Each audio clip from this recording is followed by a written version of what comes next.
China? China. The great land of China.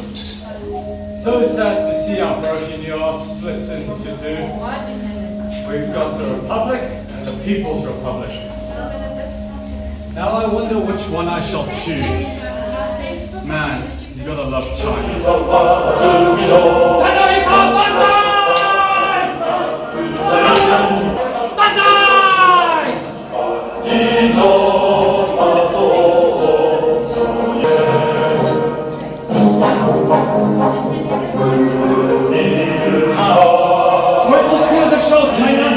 This show is about Japan now. So everybody, ladies and gentlemen, welcome to Japanese history.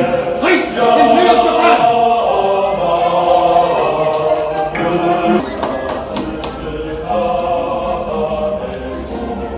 So, ladies and gentlemen, welcome to Stone to Steve. I will take you through all of human history from beginning up until present times. And today we reach the Empire of Japan.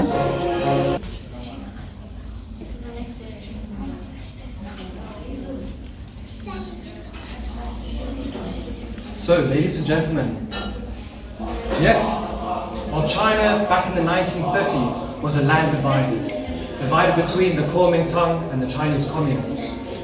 And of course, in its vulnerable state, a house divided cannot stand, and so of course, China was ripe for invasion by Japan. So, one day when I create outfits to acknowledge the Chinese Civil War, sorry, my peasant friend there, I will show you a great show about, well, the Chinese Civil War, but for now, today, I am the star of the show, right? So, ladies and gentlemen, welcome to Imperial Japan.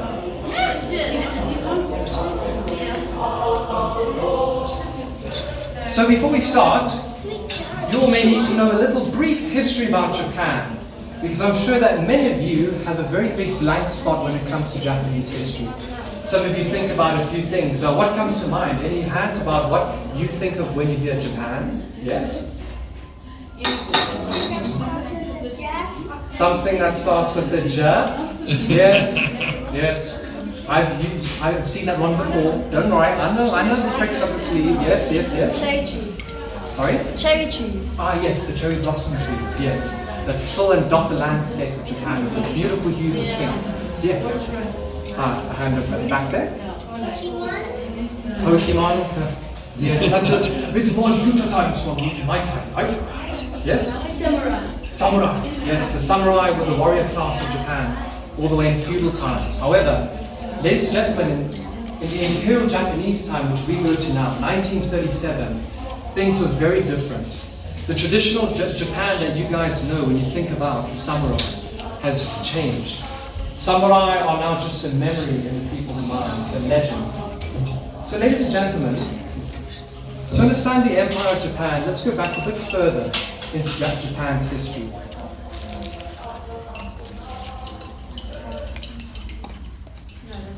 So Japan, of course, has a very long and rich history. If I was to tell its history, I'd be standing here all day, which I don't want to keep you all here. So of course, we'll fast forward all the way to, well, the 1500s. In the 1500s, Japan saw a small golden age of trade. It had been trading with Europe, and this saw the first gunpowder entering Japan. However, everything changed in 1600. Some of you might remember in my previous show, I talked briefly about the Battle of Sekigahara, when I did Things That Changed the World. And, oh, enemies attacking! Oh, it's just an accident there. Sorry about that. Accidents happen, yes? An invasion as well. Anyway, so of course we go back all the way to the Battle of Sekigahara, which was a big turning point in Japanese history. So one thing about this battle was that it changed Japan forever. Japan now became isolated. When the shogun Tokugawa Ieyasu took over Japan and tried to unite it under his name, Japan entered nearly 200 years of shogun rule by the Tokugawa clan. So of course, shoguns were already a big thing in Japan. A shogun basically is a military dictator, a military leader. And during the days of the Tokugawa, in other words, Edo Japan, the emperor was merely a puppet, with the samurai, warrior class, and the shogun having more control. And of course, in the Edo system, there was a very strict hierarchy with the emperor at the top, who was more of a puppet, and at the bottom, after that, were the shoguns, and then of course the daimyo. The daimyo were basically feudal lords. Think about medieval Europe, when we talked about the Normans in one of our shows. It's quite similar to that, in that the daimyo would control small plots of land, and the daimyo would have their samurai who owe allegiance to him, and under the samurai, well, would be the rest of society. So Japan had a very strict hierarchical system. And so of course, for nearly 200 years, the Tokugawa shogunate ruled Japan. However, come 1868 saw an enormous drastic change in Japanese history with the Meiji Restoration. So remember that hierarchy that I told you about? Well, that was out the window now. And so of course, the Meiji Restoration saw birth of the new Japan with the restoration of the emperor, Emperor Meiji. And so of course, Japan entered its new imperial phase. And after years of prospering and years of slowly growing power, eventually Japan would prove itself among the world powers. In less than half a century, Japan would beat Russia in the Russo-Japanese War, the early 1900s. And of course, Japan beating Russia, a European superpower, the world was stunned and shocked to see how such a small, backwards, isolated society had now emerged as a global superpower. And this is another fact, after the Russo-Japanese War, that Japan was never actually colonized by Western powers, unlike China.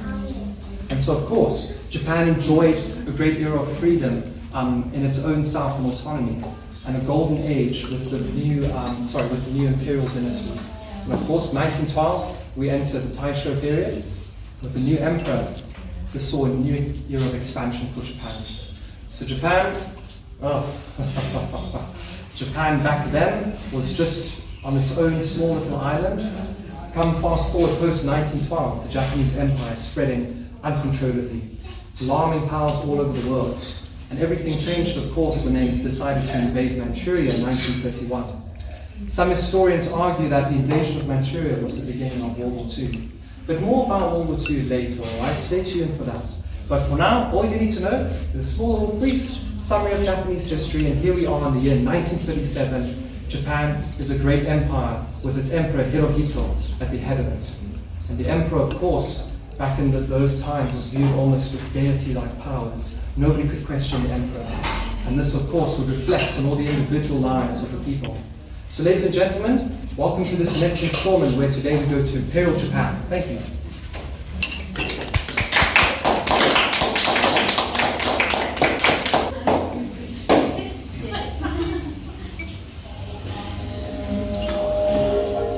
So China, here I am having invaded your land. You are under my control now. Are you sure about that? Yes, I am very sure. My history is way better than your little pathetic show. Take a seat. Take a seat.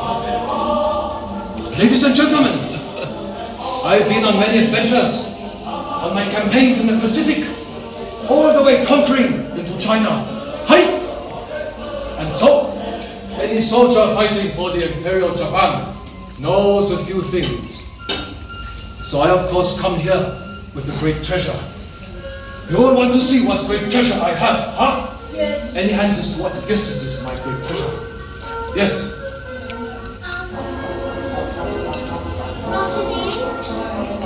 Rotten eggs? Yeah. Yes? Your emperor? My emperor! I wish I could bring the emperor to show you all, but the emperor is very busy conquering the rest of East Asia. No. Yes. Gold. Gold. No, the thing that I have is more valuable than gold. Something that starts with A. A D. No, this thing actually starts with the S. So, ladies and gentlemen, I bring you something more valuable than gold, even more valuable than rotten eggs, yes? Not nearly as valuable as the emperor, no. However, it is nearly as valuable as the emperor, yes? Ladies and gentlemen, boys and girls, I bring to you a story. Hi! For a story is worth its weight in gold. A story is something that carries more value than anything that this world has to offer, except the emperor. But yes, very, very valuable. So, boys and girls, you all want to hear a story from Japanese history, hi? I didn't hear you say hi, hi, hi, hi.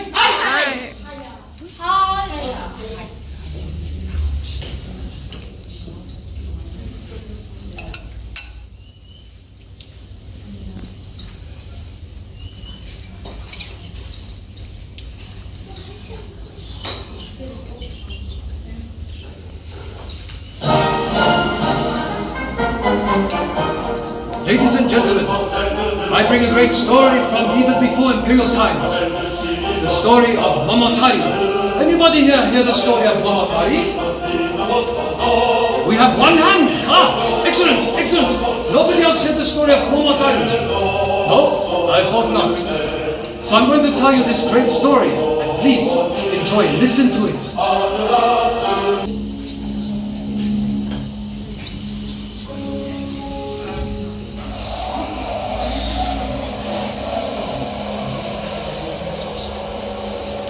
Many, many hundreds of years ago, there was an old woman and an old man who lived by the lake.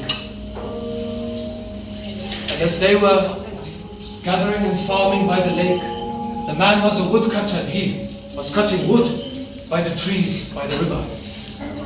Suddenly, they saw something floating in the river.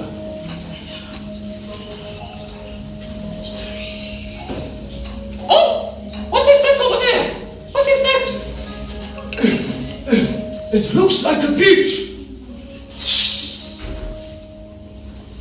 The old man had found a peach floating in the river. And so, of course, he decided that he would take the peach back home. It would make a wonderful meal, yes? So, of course, the old couple took the peach and brought it back home to their little house in the country.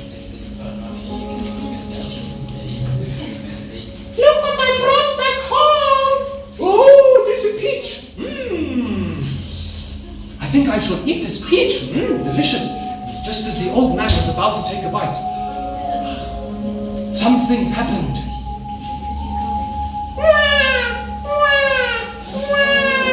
From the peach emerged a baby.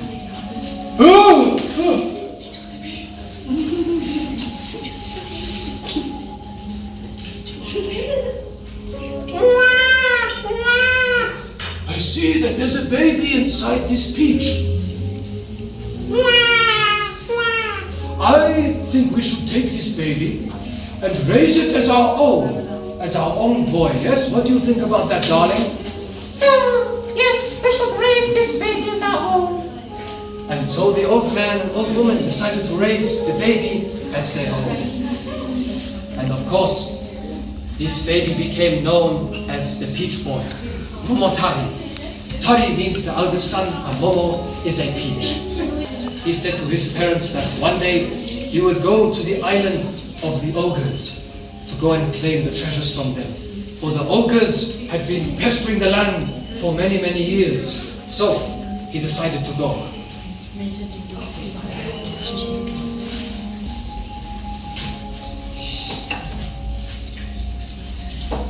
Well, I need to go and conquer Onigashimi, the island of the ogres. For this is the island with many treasures, yes? No man has ever ventured into the island and come out alive. So I shall go and claim all the treasures myself. So the peach boy decided to continue on to the island to go take the treasures from it. But on his way, he encountered something. On his way, he saw a monkey. And the monkey, of course, saw that the peach boy had delicious, delicious buns, yes? Oh, dumplings made from millet. I see that you have some delicious dumplings, yes? So, I promise that I will go with you if you give me a dumpling, yes? I like your offer. And so the peach boy gave the monkey a dumpling. And the monkey accompanied him to the Ogre Island to go and get the treasure. And as the boy and the monkey were journeying on and on, then suddenly they saw a pheasant on the road, and the pheasant said,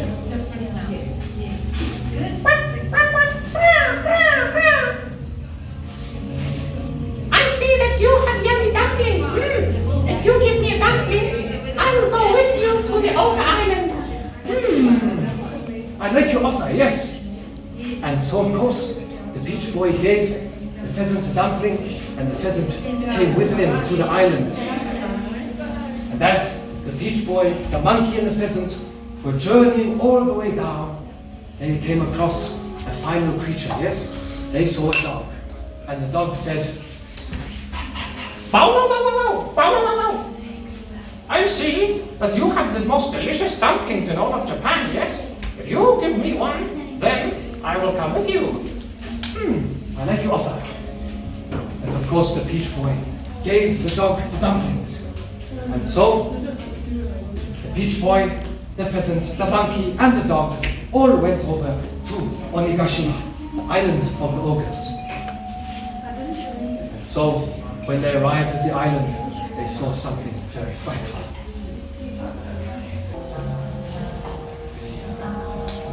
With sword in hand, the peach boy, the pheasant, the monkey, and the dog went to go find the ogres and bring them to justice. And so as they saw the ogres together, stronger together in might, they fought in battle. And they slayed the ogres.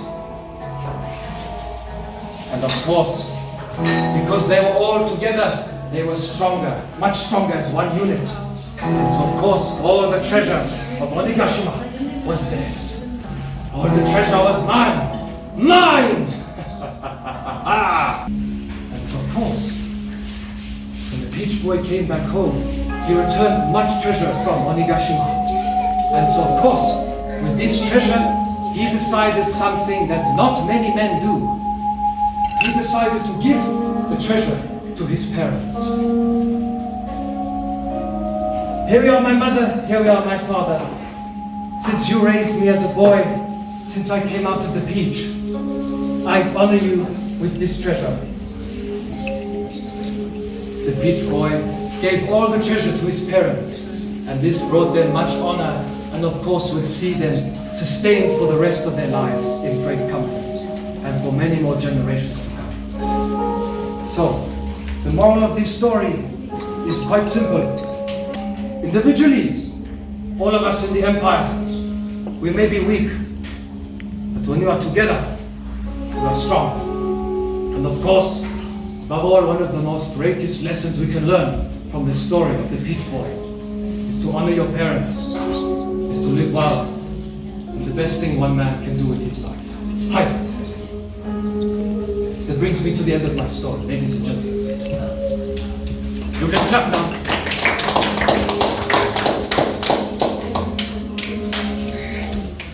Would you all like my story, huh? No one wants to listen to your pathetic fairy tales about little myths about peach people. What an insult! Insult to Japan! You think you have better stories, huh? Of course. All right. I take this as a challenge, huh? I see. Well, we have over here China, over here Japan. And of course, we all know in this room one fact that remains, that Japan is better. Give a cheer for Japan!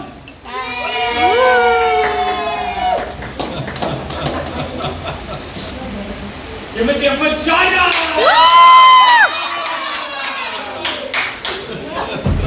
Listen, if you make noise when he say, you chop it. Hey! I know You're this gonna is lose nuts. people! Fine, I've got an idea. I think the best way to resolve which country is the best is to have a little quiz. Because we know, just like the story of the peach boy, that knowledge is power. So, China, how about we challenge these strange future people to a little quiz, yes, to see who knows the best, yes? Who's ready to see who is the most smartest of them all, yes? Yes. So, boys and girls, how this quiz is going to work is I am going to say something from either Japan or China. If you think it's from Japan, you come stand by me. If you think it's from China, you go stand by China. And we will then test who's smartest, yes? And whoever gets the most guesses right gets a prize at the end, yes? Alright, are you ready? Yeah. I didn't see you say hi! Hi! Alright, so, China. Let us see how much these strange future people know. So I know that to some people in the future, it is hard to tell the difference between Japan and China. I know many of you know the differences, but some of you might not know what is the difference. Lots of different cultures, lots of rich history. So what I'm going to do is say something and you choose who it's from, yes? So you're ready to come and choose a side, yes? Alright. So, for the first one, the greeting, Ni Hao Ma, comes from China or Japan. Choose your side. Come on, you know you want to choose me. Come on, everybody chosen their side. Stronger numbers, eh? Guys, are you sure? Are you sure? Should I know? I mean, alright, you all chosen your side? What's the slang? Ni Hao Ma. The phrase Ni Hao Ma comes from China or Japan. Going, and gone! Ladies and gentlemen, the saying, the greeting to say hello, Ni Hao Ma, comes from China! Well done, all of you! Sorry, my friend, English is a Chinese. Anyway, well done. So, go back to your seats and be ready for next round. Well done. She speaks Chinese. It was a cheat. But don't worry. I have another one to test her knowledge. So for the next question in the quiz, where does the yummy, delicious food, sushi, come from? You might know it as sushi. Is it China or Japan? Choose your side. It's me! It might be him, it might be you. He knows the right answer. He knows the right Oh, answer. these people know the right answer. Alright, ready? Going, gone. Sushi, the food, comes from Japan! Well done, well done! Right, you may go all have the seat again. So now for the third one. This is a tricky one. There's a martial art called Kung Fu. But this comes from somewhere, a long history. So, boys and girls, does Kung Fu come from China or Japan? Choose your side, go!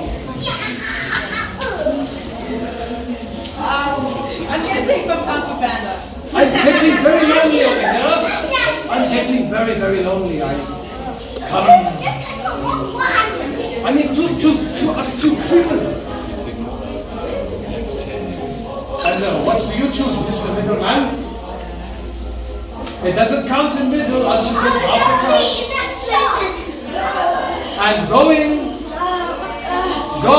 choose your side quickly, and gone, you mine. Ladies and gentlemen, Kung Fu comes from China, well done!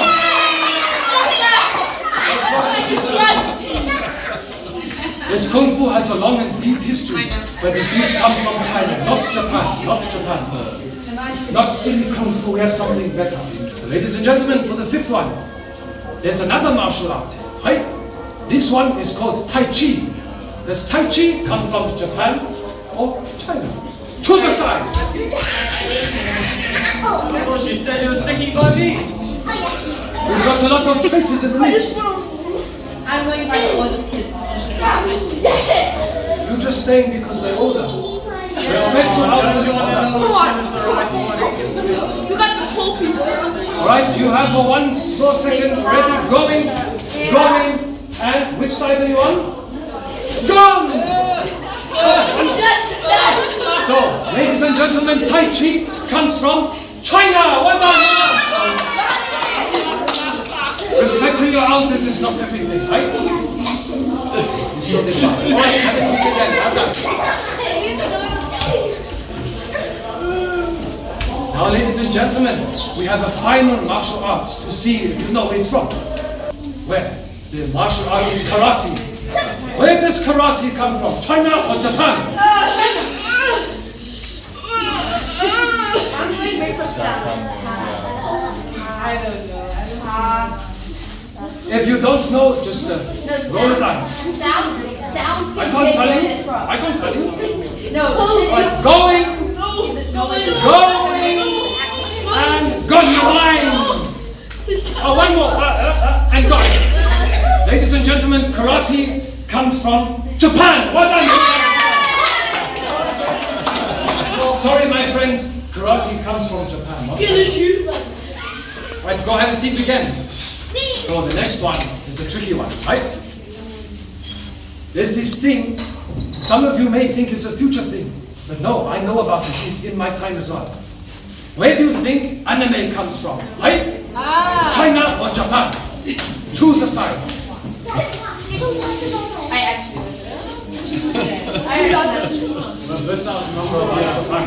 Are you all sure about Japan? Are you sure it's not China, that strange man over there? Right?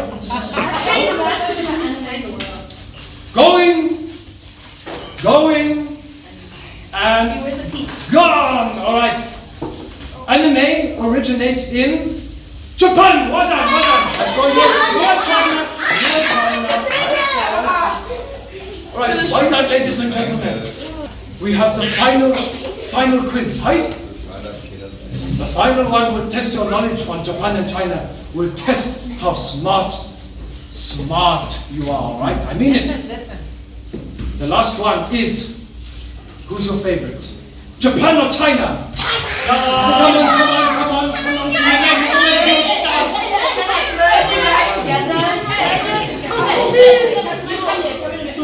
I've made everything that you've touched.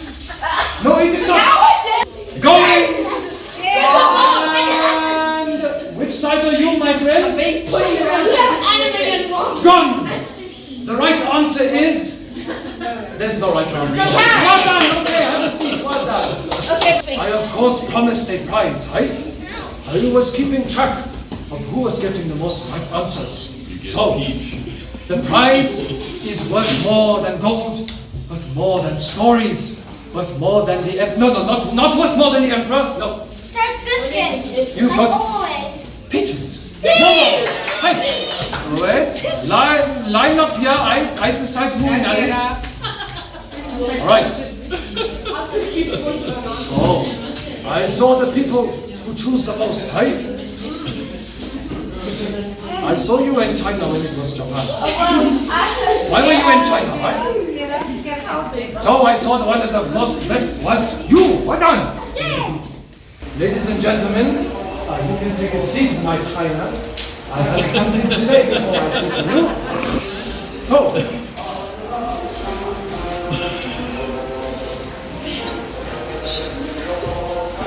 Why don't you eat it?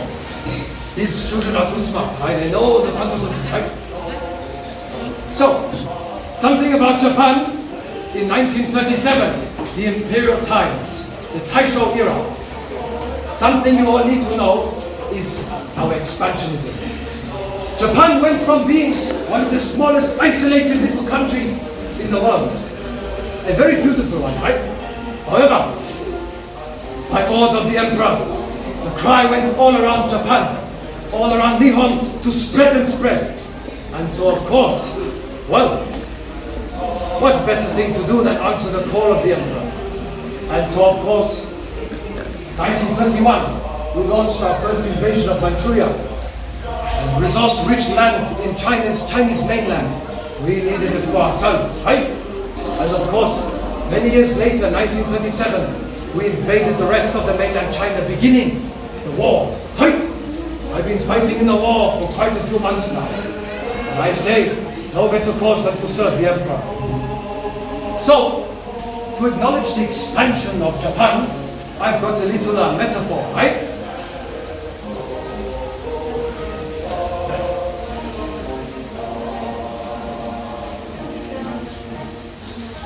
Imagine that this balloon is Nihon, is Japan.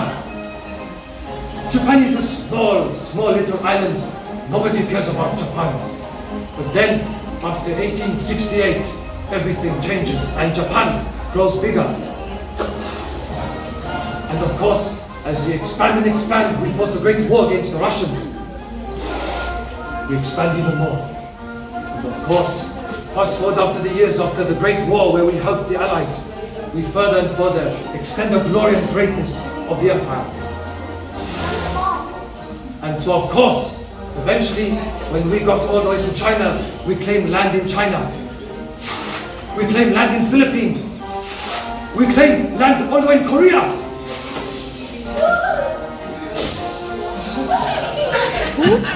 However, any good general knows that if you expand too far and wide, you can collapse easily. However, it seems our generals don't acknowledge this. We're already drawing plans to invade Australia now. Anyway, so every expanding empire needs soldiers to fight for the empire. So for this, we will host a competition to see who can expand the most for the empire. Hi! Hi! So I need 6 volunteers to come stand by my side. You are, so your hand first. Come stand by my side. Oh, can I have it? No. Finders keepers. Losers, weepers, right? Yeah, you're the one weeping. Good. The one with the katana. I'll eat it. Any more volunteers? Yes, you? Another one, let's see you. Come fight for Japan. Fight for Emperor Hirohito. Right, let's see you. 1, 2, 3.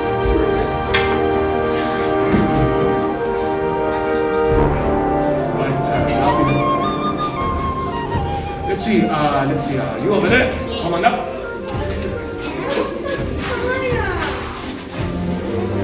So enthusiastic, I like it. And now we will do one more. You with the hand up, come on up.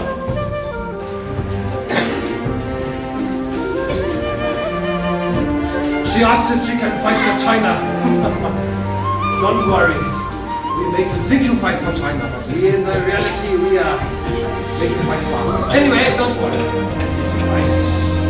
So, soldiers of Japan, we sit here faced with the great mandate to go into the world to spread the imperial flag, the war banner of the Empire of Japan. It is up to you to see how strong and far and wide you can make the Empire of the Rising Sun.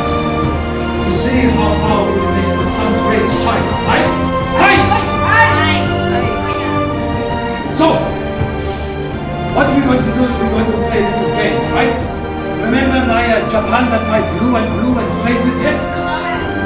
We are going to each try and see who can blow and make the biggest territory, right? Using these, right? Right, so staying in the line, right in front of me like this, right? That's the spirit. Alright, so what I will do is I give you a chance to blow a balloon. Then I measure with the tape. And whoever has the biggest measurement of land they expanded will win the next prize. Huh? Right. Remember, any good general knows that to expand too far and wide means that you will implode. So you need to make sure that you don't make it too big, but also not too small. Right, you understand? Hi! Alright, we do one at a time. So, first one over here. Blow this way up, yes? Alright, ladies and gentlemen, cheer him on while we blow it up. Woo!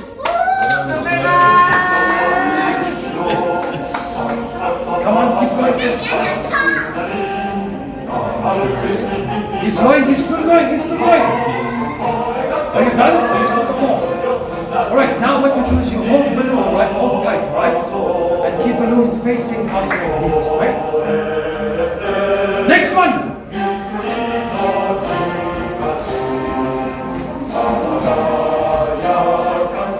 It's upside down. It's fine. Blow.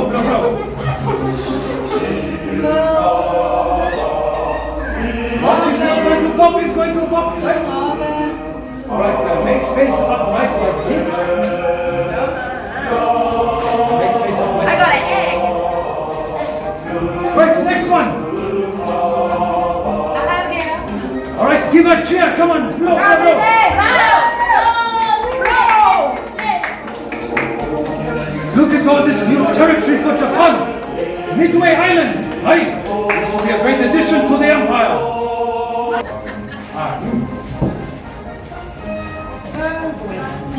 Alright, let's see how big you can make the territory of Japan. Ready, let's go, come on. Blow! Water canal. Good addition, good addition. Are you sure you want to go more? Oh, that is good. Very nice. Right, ready, set, go.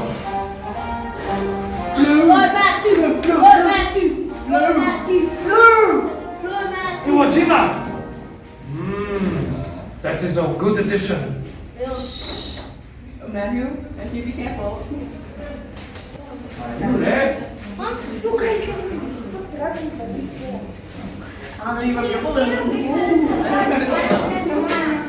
Where's the line gone, my friends?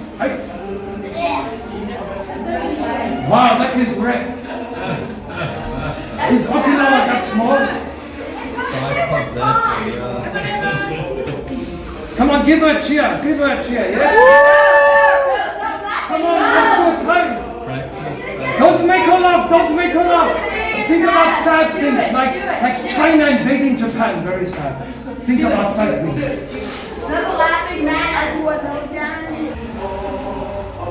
Not bad. Is she going more? Alright, so friends, line up in the line in front of me. Right? In order.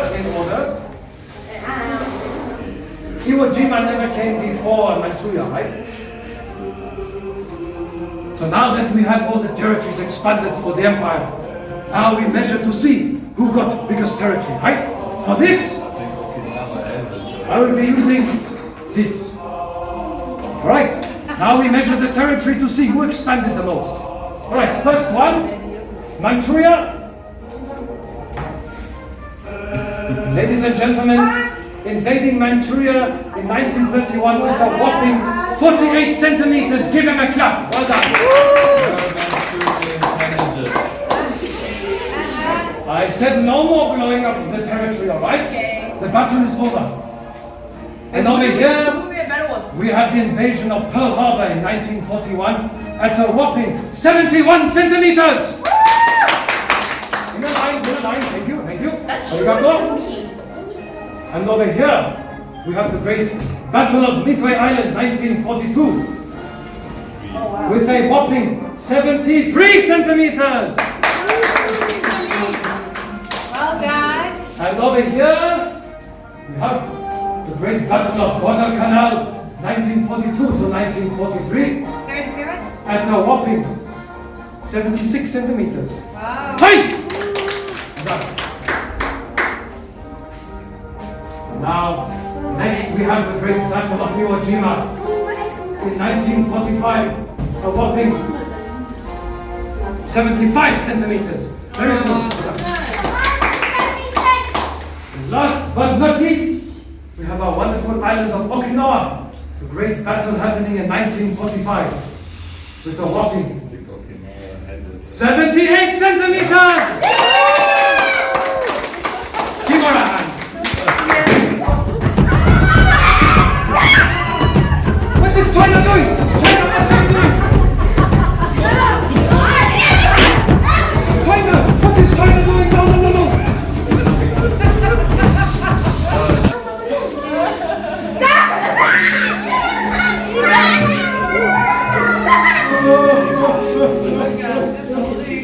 All right, volunteers, you may go have a seat now. Thank you so much. Give the volunteers one more round of applause for their great service. My baby will live. As promised, Miss Peach, Okinawa, come here. Great honor and service for expanding the empire for Emperor Hirohito. You receive this peach. Well done.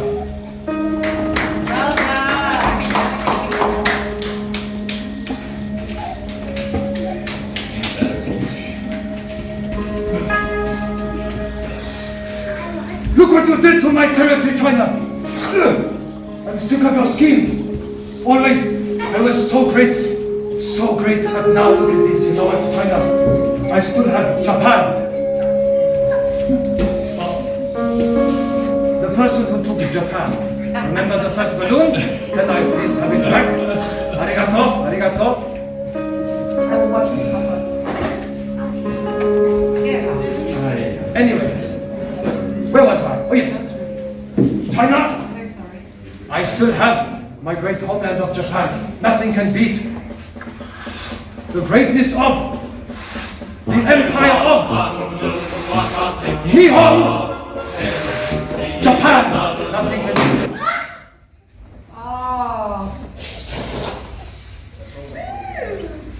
China, if you do that one more time, very horrible fate awaits you, right? I've used this blade to slaughter many enemies of the empire.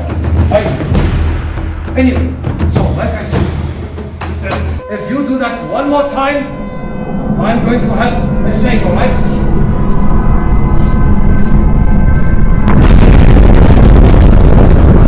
China! You popped another one of my territories! What is this? What is this? I swear!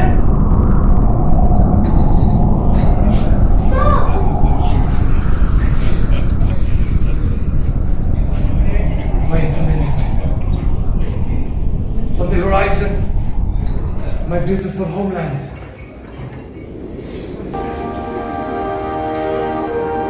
Friend, what are you doing? The homeland of Japan. A monster I have never seen with my eyes before. You did this, didn't you, China?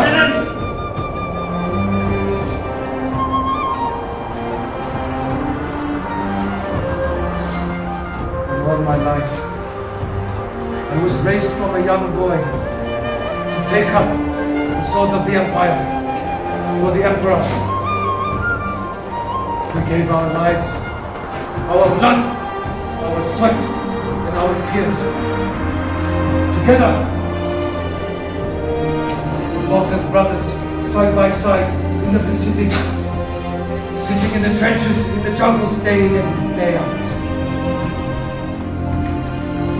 Now I see on the horizon, a great cloud that looks like a mushroom, engulfing the land of my people.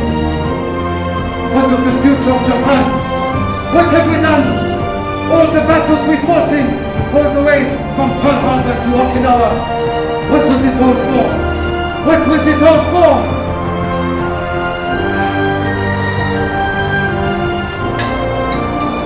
In a time like this, there's only one thing for a warrior with honor left to do. Seppuku! Friends! No, my friend, you cannot do this. Why not?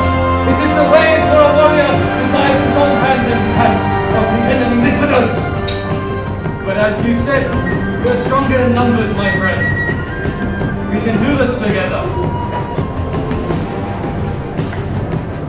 You know what? You're right.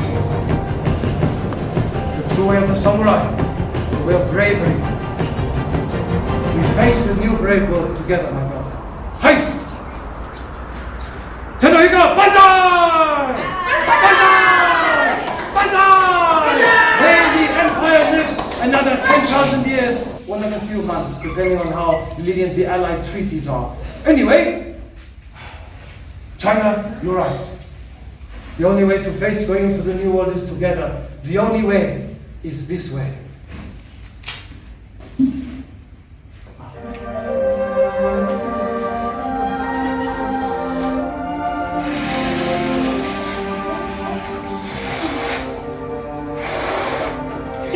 The only way forward is peace. Peace among brothers.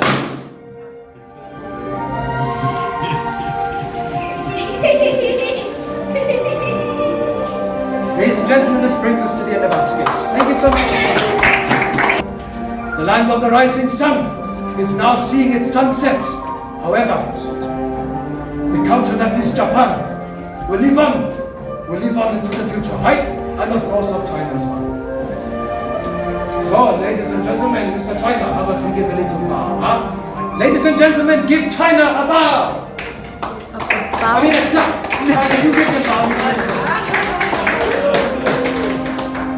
And of course, give me a bow! I mean a clap!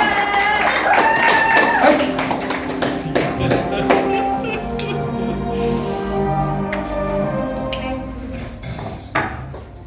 Yes, ladies and gentlemen, it is true. The land of the rising sun, as it was known, the Empire of Japan, saw its golden age, the height of expansion in the 1940s. However, as Japan expanded and expanded, the world grew alarmed at this rate of expansion, at the people who were suffering at the hand of the Imperial Army of Japan.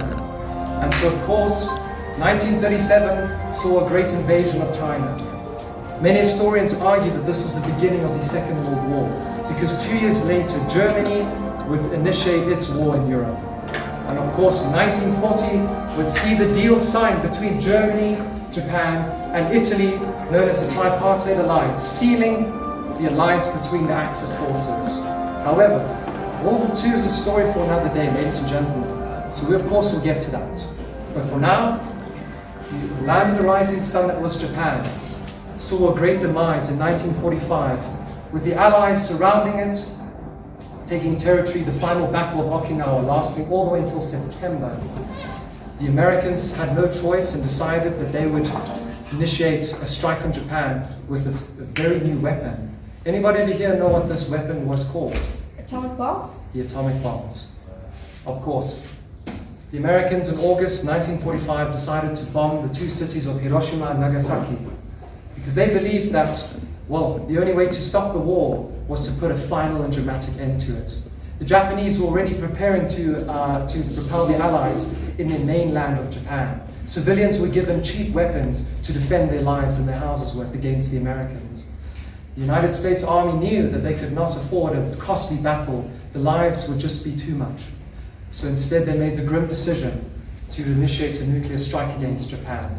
And of course, after Hiroshima was bombed on the 6th of August and then Nagasaki on the 9th of August, Japan eventually realized that this war was a lost cause and broadcast all over radios for soldiers to lay down their arms. Lost my train of thought, it happens to everyone. Anyway, not in the spirit of surrendering to an enemy, an infidel enemy, but rather in the spirit of saving the future of Japan and even the whole of humanity. So you see, years earlier, the Manhattan Project was begun in America. The nuclear arms race had begun. The Germans already knew about nuclear power. And if you look at, well, some of you know about Albert Einstein, yes? He was a German, yeah? And of course, Albert Einstein was pivotal in developing the nuclear bomb. However, Einstein did not like the Germans' policy and how they conducted themselves. So Einstein actually fled Germany and went to America. And so Einstein gave a grim warning to the United States that if they do not develop this horrific bomb first, even though people did not like the idea of what it would do, that Germany would get to it first. And so, of course, the nuclear arms race began. And the Manhattan Project, as it was called, was a project to try to develop the first nuclear bomb. And come 1945, after a few tests, it was ready to go, and, well, the rest is history. So, ladies and gentlemen, hope you enjoyed this little episode about the Empire of Japan. And please, do stay with us afterwards. We're going to be doing a small little demonstration of some martial arts from Japan as a small little treat for you. So please, don't go anywhere. Give us 5 minutes. But like I say, ladies and gentlemen, well, thanks so much for coming. And another bow, China. And another bow, China. And another bow for me, China. Right, fine. Cool, ladies and gentlemen, we'll be right here in 5 minutes, so please do join us for some martial arts, alright?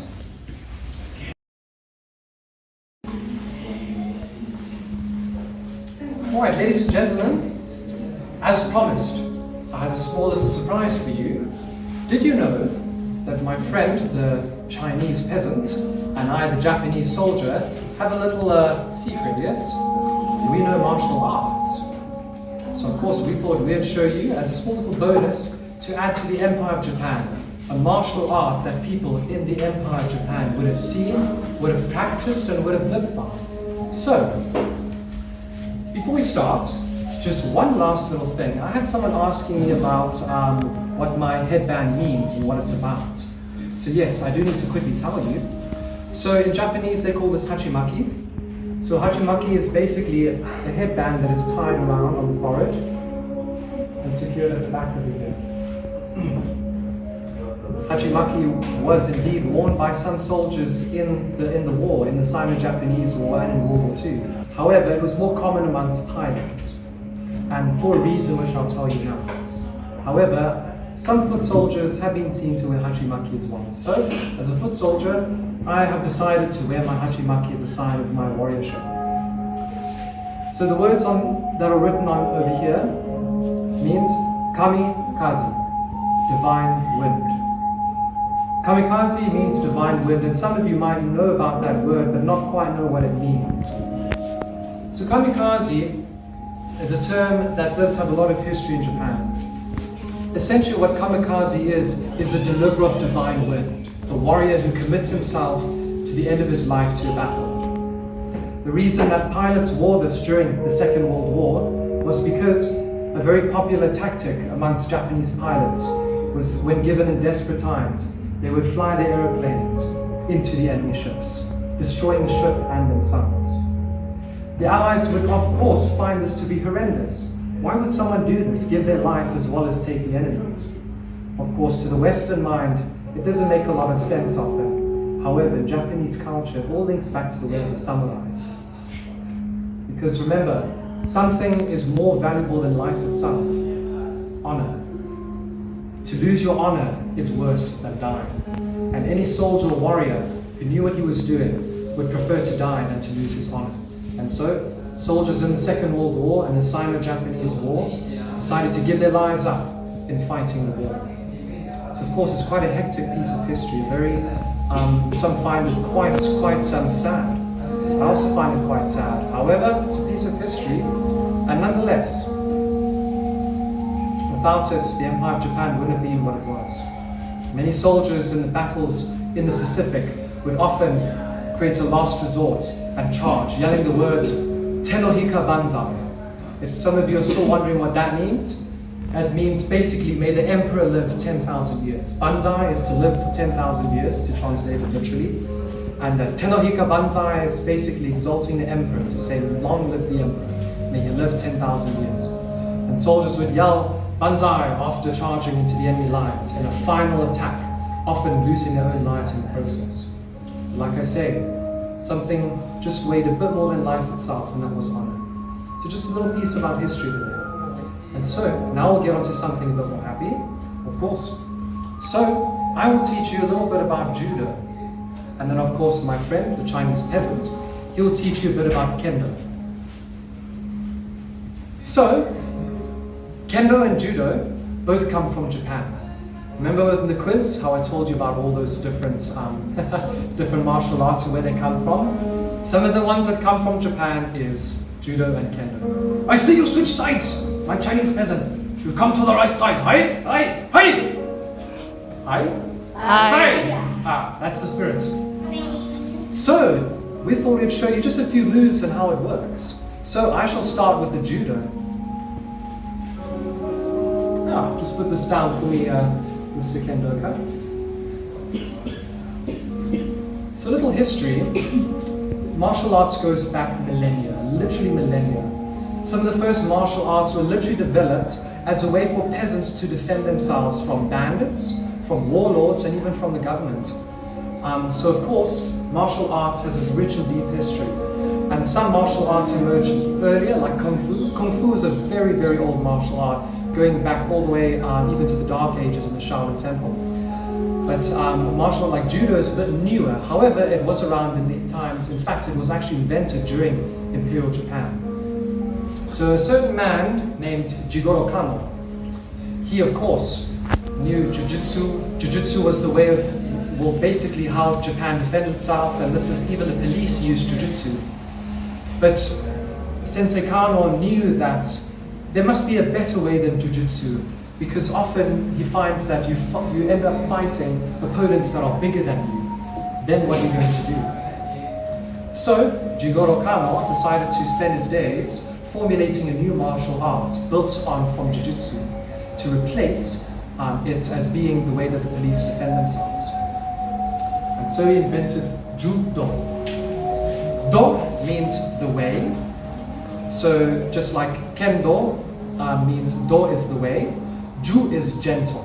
So Judo literally translates to the gentle way, just as Kendo, we'll get to that, right? Anyway, so of course, Judo is a very interesting one because what it aims to do is you have to fight gently.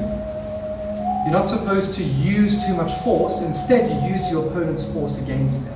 So, for this I'll be needing a volunteer. Anyone want to try out a little bit of Judo? Let's see, someone a bit more my height. You. Come on up.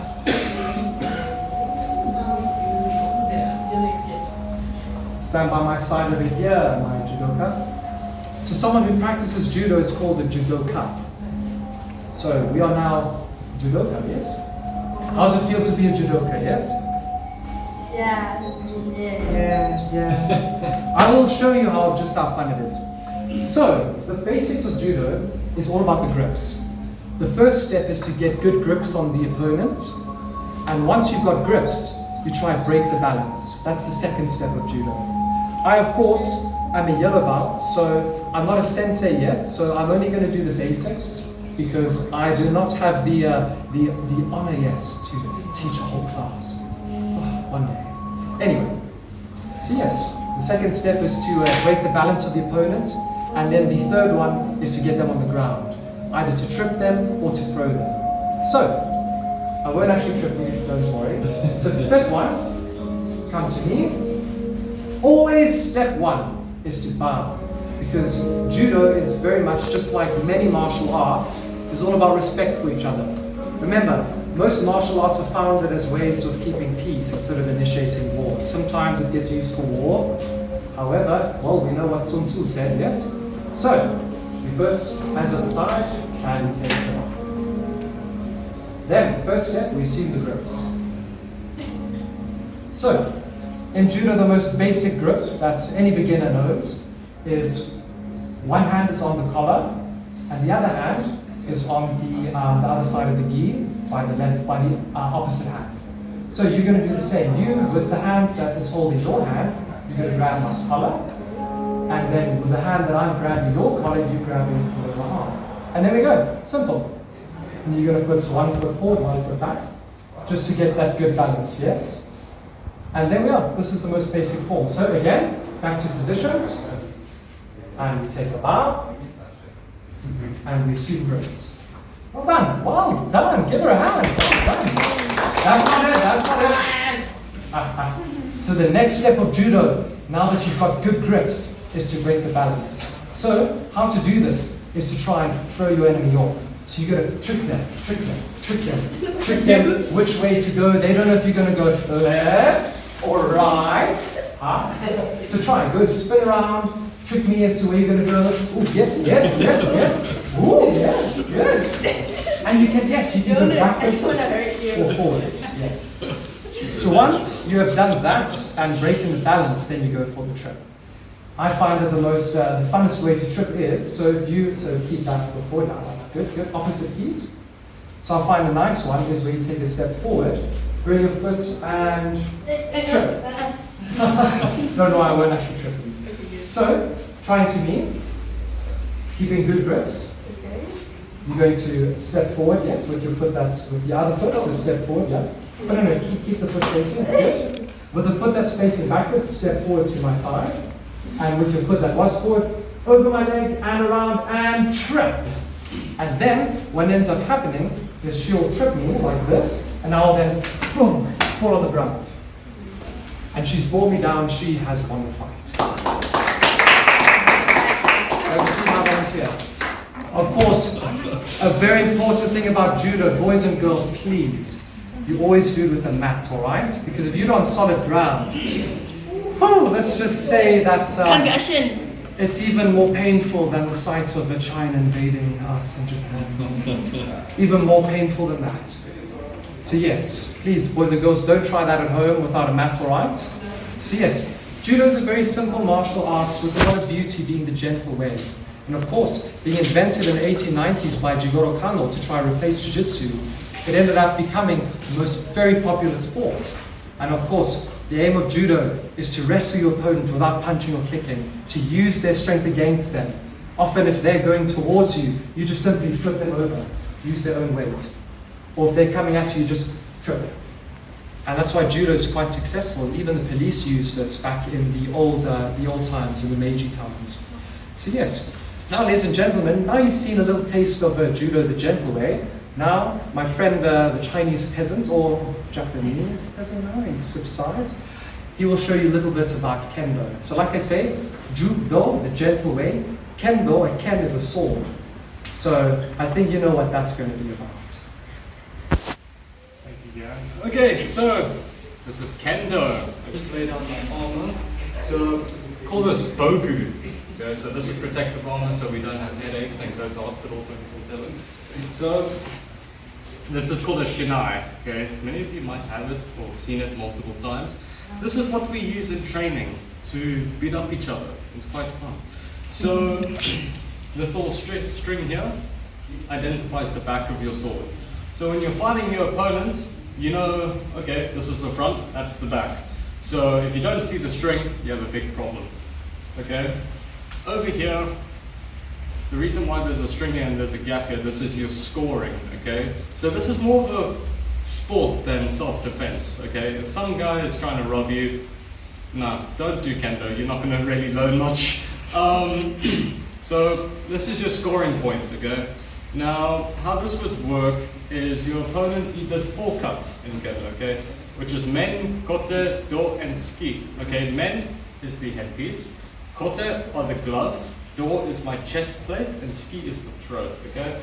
So basically, anywhere where this hits, that's a point, okay? So I shall actually equip my bogu here. We call this a tenagui. This is basically just to keep our hair out of our face. It's my home dojo. It's basically just to keep my face sweat and also just to dampen the blow.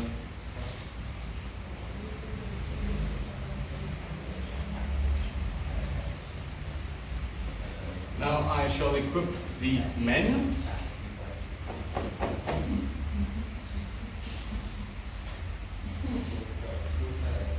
Then you have these long strings called himo. Strings are called himo in Japanese. All I really want to do, hold them nice and tight, just tie it behind my head. And another thing, once your men has been equipped, is that you might get twists in this. If the shinai hits you on this knot, it is not going to be a pleasant experience. So you always want to check yourself that it's nice and flat. Now we've got our kote gloves. And all of this is made from bamboo, believe it or not, except for the door.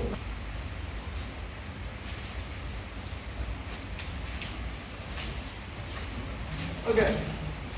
Now in kendo, we practice on a wooden springboard floor, okay? We'd be barefooted. Obviously, I'm not going to go barefoot on the carpet. And just how in judo, to begin every fight, bow, and then you have a little thing that I'll show you later. So, as I was explaining earlier, men, kote, do, and ski. So we're all basically well protected, okay? How we would go into a fight, we'd have another person in armor. We've got something called a 𝐤𝐻𝐻, which is like the boxing arena. So we bow outside the 𝐤𝐻𝐻.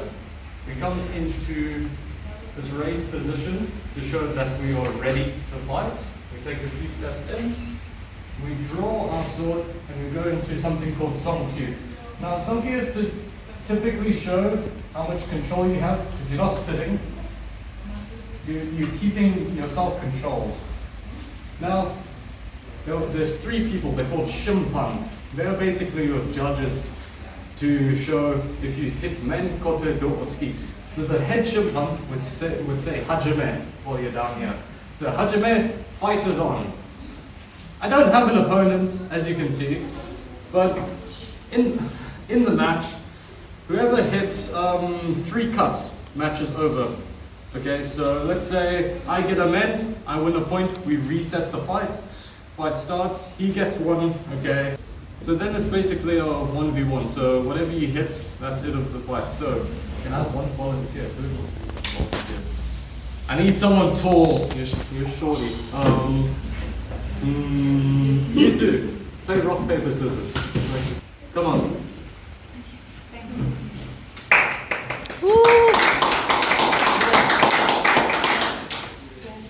So, I'm going to hand you the 3i. Take it. Please don't drop it. Okay, so I hold it in your left hand. Okay, just have it down by the side.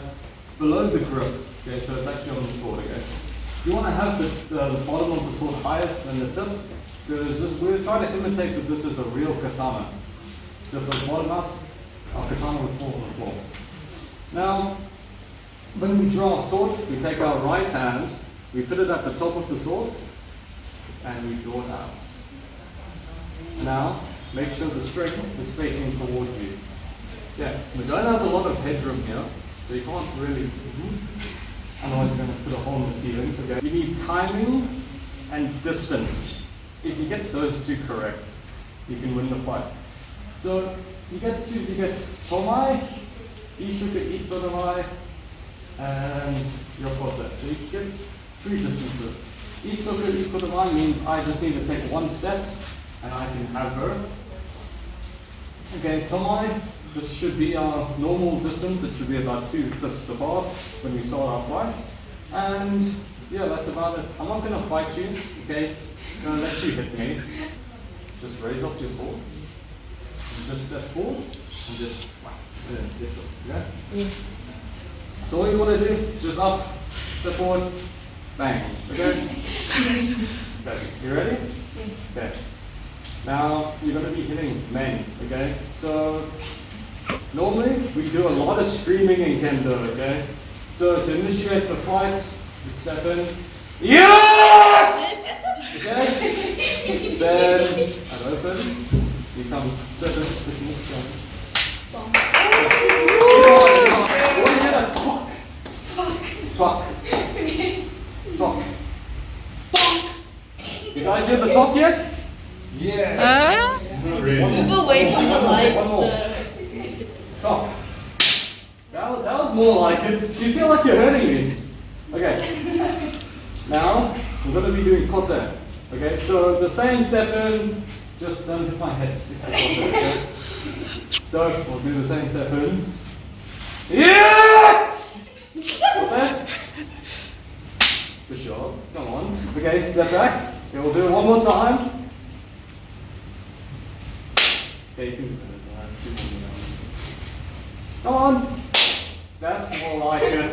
Okay, now, third cut. I'm not going to let you do the 4th one. Just going to be door, okay? So you're going to be cutting left to right, okay? Pretend like you're just disemboweling me and my guts are going all over on the floor, okay?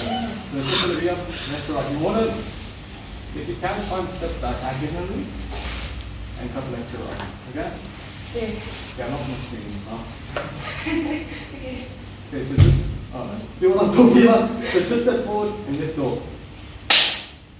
You can hit all of them. 80% of your power. Yeah, there we go. Violence. One more time, hit it with all you got.